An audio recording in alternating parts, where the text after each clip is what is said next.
राजा जन्मेजय और उनके भाइयों को क्यों मिला कुतिया से श्राप, कैसे सामने आई महाभारत की गाथा। महाभारत की महागाथा एक प्रेरणा स्रोत है और उससे भी अधिक प्रेरक हैं इस महान गाथा के छोटे छोटे प्रसंग। हमारे व्रत त्योहार और उत्सवों को मनाने के पीछे जो भी कारण हैं उनकी जड़ें कहीं न कहीं महाभारत से जाकर मिलती हैं। इसी कथा में भारत की महान गुरु शिष्य परंपरा का भी जिक्र है। ये कहानी महाभारत के शुरुआत में ही आदि पर्व में मिलती है। एक बार की बात है, नैमिषारण्य तीर्थ में ऋषि शौनक के आश्रम में बहुत से ऋषि यज्ञ के लिए एकत्र हुए थे। एक दिन खाली समय में सभी ऋषि पुराण चर्चा कर रहे थे कि इसी दौरान ऋषि उग्रश्रवा आश्रम में आए। उग्रश्रवा ऋषि विचित्र कथाएं कहने के लिए प्रसिद्ध थे। ऋषियों के कहने पर ऋषि उग्रश्रवा ने उन सभी को महाभारत की कथा सुनानी शुरू की और यह भी बताया कि वह राजा जन्मेजय के सर्प यज्ञ में ये कथा सुनकर आ रहे हैं। ऋषि वैशंपायन ने राजा जन्मेजय के शोक को देखकर उन्हें ये कथा सुनाई थी। इस कथा को खुद महर्षि वेदव्यास ने रचा था और उनकी विनती पर भगवान गणेश इसके लेखक बने। महाभारत कैसे लिखी गई, इस कथा को जानकर अब ऋषियों ने उग्रश्रवा ऋषि से अगला प्रश्न किया, हे ऋषि उग्रश्रवा, आप राजा जन्मेजय के राज्य में क्यों गए थे? वहाँ क्या हो रहा था और वैशंपायन ऋषि ने क्यों उनसे महाभारत की ये दिव्य कथा कही? आप हमें इस रहस्य को पूरा बताए। उग्रश्रवा ऋषि ने कहा, आप सभी ऋषियों ने बहुत अच्छा प्रश्न किया है। राजा जन्मेजय राजा परीक्षित के पुत्र हैं। राजा परीक्षित की सर्पदंश से मृत्यु हो गई थी। उनकी इस अकाल मृत्यु से राजा जन्मेजय बहुत दुखी हुए और शोक में पड़ गए। इस शोक में ही उन्होंने कुछ ऐसा करने का ठान लिया जो मानवता के लिए ठीक नहीं था। इसकी कथा मैं आपको बाद में विस्तार से सुनाऊंगा, लेकिन अभी इतना सुनिए कि राजा जन्मेजय के इसी शोक को कम करने के लिए ऋषि वैशंपायन ने महर्षि वेदव्यास के सामने ही उन्हें महाभारत की कथा सुनाई। इसी कथा के दौरान उन्होंने गुरु महिमा का वर्णन भी किया। अब मैं आपको महाभारत के आदि पर्व में शामिल गुरु महिमा की कथा सुनाता हूँ। कुछ देर मौन रहकर ऋषि उग्रश्रवा ने बोलना शुरू किया। तस्मै श्री गुरुवे नमः। भारतीय वेद परंपरा ने गुरु को परब्रह्म की पदवी दी है। ऐसा इसलिए है क्योंकि गुरु ऐसा रचनाकार होता है जो योग्य शिष्य देखकर उसका निर्माण करता है। ये कार्य ठीक वैसा ही है जैसे चार मुख वाले ब्रह्म देव हर तरह से बराबर दृष्टि रखते हुए संसार का निर्माण करते हैं। कार्य की इसी समानता के कारण गुरु की पदवी ब्रह्म के समान ही रखी गई है। इस पदवी के आगे स्वयं त्रिदेव भी नतमस्तक होते रहे हैं। प्राचीन काल में ऋषि धौम्य के गुरुकुल में दूर दूर से छात्र वेदांग का अध्ययन करने आते थे। इन्हीं में थे आरुणि व उपमन्यु, दोनों ही महान गुरु भक्त। हालांकि यह सिद्ध न हो सका था कि उनकी गुरु भक्ति में कितनी श्रद्धा है। एक दिन महर्षि धौम्य ने अपने शिष्य उपमन्यु को गाय चराने का आदेश दिया और यह उसके हर दिन के कार्यों में शामिल हो गया। कुछ समय बीतने पर गुरु ने उसे बुलाया और कहा, अरे उपमन्यु, तुम तो काफी हटे कट्टे हो। गाय चराते हुए भोजन का प्रबंध कैसे कर लेते हो? उपमन्यु ने कहा, गुरुदेव, गुरु कृपा से भिक्षा मिल जाती है। ऋषि धौम्य ने कहा, अरे नहीं, तुम्हें बिना मुझे दिए कोई भी भिक्षा नहीं खानी चाहिए। उपमन्यु ने उनकी बात मान ली। कुछ हफ्तों बाद गुरु ने फिर पूछा, उपमन्यु, भोजन का प्रबंध कैसे करते हो? उपमन्यु ने कहा, पहली भिक्षा आपको देकर फिर मैं दूसरी बार भिक्षा मांग लाता हूँ और खा लेता हूँ। गुरु ने कहा, ये तो अन्याय है। तुम अन्य ब्राह्मणों के हिस्से का लालच कर रहे हो। तुम्हें ऐसा नहीं करना चाहिए। उपमन्यु ने उनकी यह बात भी मान ली। कुछ दिनों बाद गुरु ने फिर भोजन प्रबंध के बारे में पूछा तो उपमन्यु ने सिर्फ गाय का दूध पीने की बात की, लेकिन गुरु ने उस दूध को बछड़े का हिस्सा बताते हुए उसके लिए भी मना कर दिया। उपमन्यु ने बात मान ली। कुछ दिन ऐसे ही बीत गए। उधर गुरु धौम्य का एक शिष्य और था आरुणि। एक शाम आरुणि सोच रहा था कि गुरुदेव ने सारे आदेश उपमन्यु को ही दिए, मुझे सेवा का अवसर नहीं दिया। इस समय वर्षा काल बीतने को था और शीत ऋतु के आने का संकेत था। शाम को बादल घिर आए और कुछ ही देर में वर्षा होने लगी। इतने में गुरु ने आदेश दिया, जाओ आरुणि खेत की मेड़ ठीक कर आओ।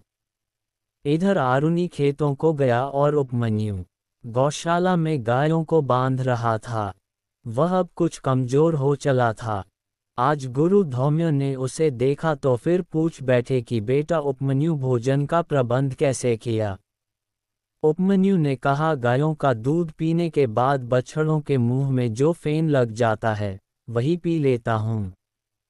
गुरु धौम्य ने डांटते हुए कहा, तुम बछड़े का हिस्सा कैसे पी सकते हो, ये तुम्हारे लिए नहीं है। इतना कहकर गुरु चले गए। अब उपमन्यु दिन भर का भूखा रहता। एक दिन वह वन की ओर चल पड़ा। मार्ग में कुछ पौधों के पत्ते खाकर उसने भूख मिटाने की सोची, लेकिन उसकी भूख नहीं मिटी। इधर बारिश तेज होने लगी थी। गुरु का शिष्य आरुणि मेड़ पर जितनी मिट्टी डालता, पानी उसे बहा ले जाता। इस काम में रात गहरा गई, लेकिन बारिश लगातार होती रही। इधर भूख से व्याकुल उपमन्यु वर्षा में भोजन के लिए भटक रहा था। मार्ग में आक मदार के पौधे थे। चौड़े पत्तों का अनुभव कर उसने इन्हें खाने की कोशिश की, लेकिन अंधेरे में देख नहीं पाया कि ये मदार के पौधे हैं। जैसे ही उसने झटके से पत्ता तोड़ा, उसका दूध छिटक कर आंखों में चला गया और उपमन्यु अंधा हो गया। इधर आरुणि लगातार मेड़ बांधते हुए थक गया था। उसने सोचा कि वह खुद ही क्यों नहीं मेड़ पर लेट जाता, और इस तरह आरुणि खेत की मेड़ पर लेट गया। सर्द हवा में बारिश से भीगता हुआ पड़ा रहा। उधर उपमन्यु देख न पाने के कारण एक कुएं में गिर गया। रात भर दोनों शिष्यों के लिए भारी संकट रहा, लेकिन वे अपनी गुरु आज्ञा से टस मस न हुए। अगले दिन दोनों ही शिष्यों को आश्रम में न पाकर धौम्य ऋषि ने दिव्य दृष्टि से उनकी स्थिति देखी और द्रवित हो उठे। अन्य शिष्यों की सहायता से उन्होंने दोनों ही कुमारों को उनके संकट से उबारा। पहले वह खेतों की ओर गए। वहां उन्होंने आरुणि को आवाज दी। गुरु की आवाज सुनकर आरुणि ने उठने की कोशिश की, लेकिन इस चक्कर में मेड़ फिर से टूट गए। तब गुरु ने कहा, तुमने मेड़ तो तोड़कर उद्दलन करके खड़े हुए हो, इसलिए आज से तुम्हारा नाम उद्दालक होगा। तुम्हें वेदों का सारा ज्ञान प्राप्त होगा और तुम उस रहस्य को भी जान सकोगे जिसके लिए ऋषियों को कठोर तप करना होता है। तुम्हारा शरीर 100 वर्षों तक निरोगी रहे। आचार्य से यह वरदान पाकर आरुणि स्वस्थ हो गया और ज्ञान के प्रसार के लिए चल पड़ा। अब गुरुदेव ने दूसरे शिष्य उपमन्यु की खोज की। वह उन्हें एक वन में कुएं में गिरा मिला।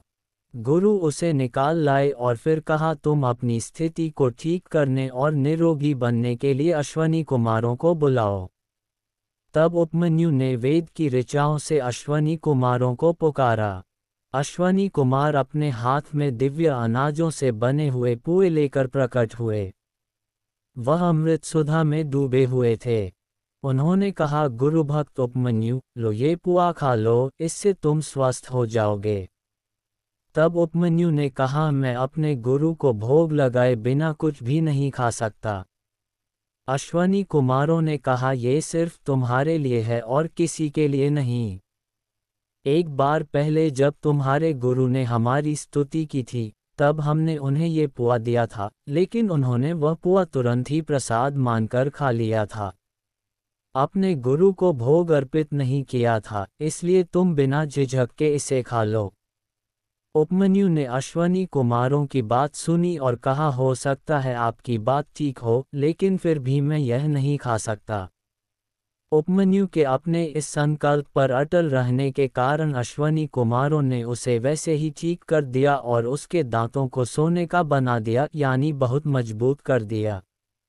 सोने का दांत रूपक हो सकता है, इसका अर्थ ये हुआ कि उपमन्यु हमेशा निरोगी और जवान रहेगा। फिर उन्होंने गुरु धौम्य को बुलाया और उपमन्यु की प्रशंसा की। उपमन्यु ने गुरु को पुआ अर्पित कर उस प्रसाद को खाया और गुरु के आशीर्वाद से अश्वनी कुमारों के वरदान के अनुसार उसका कल्याण हुआ। वह भी वेद वेदांग का ज्ञाता बनकर उनके प्रचार के लिए चला गया। उग्रश्रवा ऋषि से यह कथा सुनकर नैमिषारण्य के सभी ऋषि बहुत प्रसन्न हुए। उन्होंने एक बार फिर अपने अपने गुरुओं के चरण स्पर्श कर उन्हें प्रणाम किया और यह माना कि गुरु की भक्ति संसार में ईश्वर से भी बड़ी भक्ति है, क्योंकि गुरु ही वह मार्गदर्शक है जो किसी भी शिष्य को इस लायक बना सकता है कि वह ईश्वर को पा सकता है। बिना गुरु के मार्गदर्शन के तो ईश्वर भी नहीं मिल सकते, फिर चाहे कितनी कठोर तपस्या कर लो या कितने भी यज्ञ कर लो। यज्ञ की बात सुनकर एक ऋषि ने उग्रश्रवा जी से प्रश्न किया, हे ऋषिवर, आप हमें राजा जन्मेजय के यज्ञ के विषय में बता रहे थे, क्या हुआ था? अब उस कथा को विस्तार से कहिए। ऋषि के प्रश्न को सुनकर उग्रश्रवा जी ने कहना शुरू किया, ऋषिगण सुनिए। एक बार महान परीक्षित के पुत्र राजा जन्मेजय कुरुक्षेत्र में अपने 3 भाइयों के साथ महान यज्ञ कर रहे थे। उनके 3 भाई थे, श्रुतसेन, उग्रसेन और भीमसेन। उस यज्ञ के दौरान एक कुत्ता वहां यज्ञ वेदी के पास आ गया। जन्मेजय के भाइयों ने उस कुत्ते को मारकर डपट कर भगा दिया। वह कुत्ता देवताओं की कुतिया सरमा का बेटा था। यज्ञ से दुत्कारे जाने पर वह रोते हुए अपनी मां के पास गया और जन्मेजय के भाइयों की शिकायत की। उसने कहा कि मां, मुझे जन्मेजय के भाइयों ने पीटा है। सरमा कुतिया ने कहा, उन्होंने ऐसा क्यों किया? जरूर तुमने यज्ञ की संविधा को चाटा या कोई अपराध किया होगा। उस कुकुर कुत्ते ने कहा, नहीं मां, मैंने न ही भविष्य की ओर देखा और न ही उसे चाटा या सूंघा। ऐसा सुनकर सरमा कुतिया अपने बेटे को लेकर कुरुक्षेत्र में यज्ञ स्थल पर पहुंची और बार बार जन्मेजय समेत उसके भाइयों से पूछने लगी कि मेरे पुत्र ने तुम्हारा कोई अपराध नहीं किया, फिर भी उसे पीटने का क्या कारण है? जन्मेजय के भाइयों ने उसे कोई जवाब नहीं दिया और उसे अनदेखा करते रहे। तब देवताओं की कुतिया सरमा ने क्रोध में रोते हुए कहा कि मेरे पुत्र को बिना अपराध के पीटने वाले, तुम्हारे ऊपर अचानक ही कोई भय या आपदा आएगी। ऐसे रोते हुए और श्राप देकर वह कुतिया सरमा वहां से चली गई।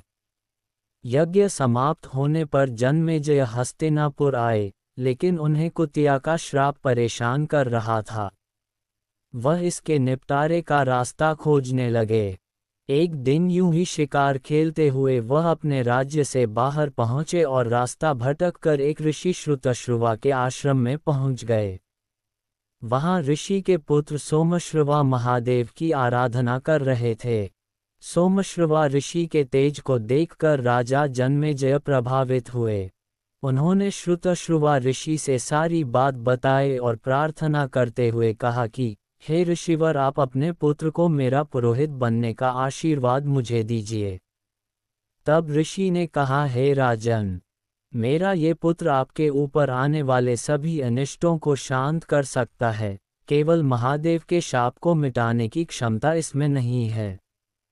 लेकिन इसका एक गुप्त व्रत भी है। अगर कोई ब्राह्मण इससे कोई वस्तु मांगेगा तो यह उसे जरूर देगा। अगर तुम इसकी यह बात मान पाओ तो जाओ, इसे ले जाओ। जन्मेजय ने ऋषि की आज्ञा को स्वीकार कर लिया और बहुत आदर सहित ऋषि पुत्र सोमश्रवा को अपने राज्य में ले आए। उन्होंने अपने भाइयों से कहा, मैंने इन्हें अपना पुरोहित बनाया है। तुम लोग बिना कोई संदेह किए इनकी बात मानना और आज्ञा का पालन करना। भाइयों ने उनकी आज्ञा को स्वीकार कर लिया। इसके बाद राजा जन्मेजय भाइयों को ही बहुत से कार्यभार और जिम्मेदारियां सौंपकर तक्षशिला विजय पर चले गए। वहां उन्होंने युद्ध में तक्षशिला को जीत लिया। इधर सोमश्रवा ने यज्ञ तो करवा दिया, लेकिन होनी को कौन टाल सकता है।